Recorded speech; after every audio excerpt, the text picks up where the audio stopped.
বাঁধাকপির কোপ্তা তৈরি করার জন্য তেল দিয়ে দিচ্ছি, ছানা দিয়ে দিচ্ছি, নুন দিয়ে দিচ্ছি, গোলমরিচ বাদাম লঙ্কা বাটা দিয়ে দিচ্ছি, গরম মশলার গুঁড়ো দিয়ে দিচ্ছি, হলুদ দিয়ে দিচ্ছি, অল্প চিনি দিয়ে দিচ্ছি। ভাজা হয়ে গেছে, এখন নামিয়ে নিচ্ছি। আগে থেকে আলু আর বাঁধাকপি সেদ্ধ করে নিয়েছি।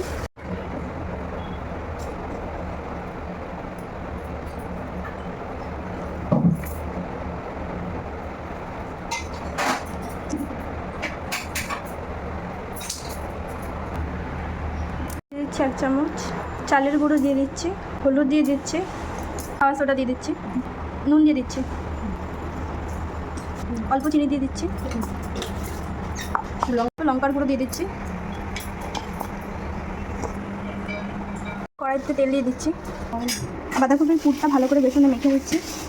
এখন এটা ভালো করে ভেজে নেব।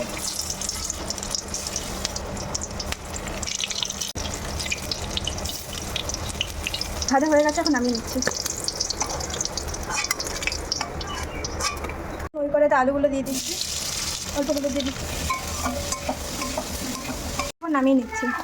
তেল দিয়ে দিচ্ছি কড়াইতে, জিরে দিয়ে দিচ্ছি, জিরে বাটা দিয়ে দিচ্ছি, বাটা দিয়ে দিয়েছি, দিয়ে দিচ্ছি, টমেটো পেস্ট দিয়ে দিচ্ছি, অল্প হলুদ দিয়ে দিচ্ছি, পরিমাণ মতো নুন আর অল্প জল দিয়ে দিচ্ছি। আলু ভাজাগুলো দিয়ে দিচ্ছি, অল্প গরম মশলা দিয়ে দিচ্ছি, 2টো কাঁচা লঙ্কা দিয়ে দিচ্ছি, জল দিয়ে দিচ্ছি। এখন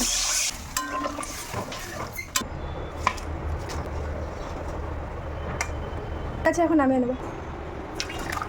এখন অল্প ঘি দিয়ে দিচ্ছি। ছানা দিয়ে বাঁধাকপির কোপ্তা তৈরি।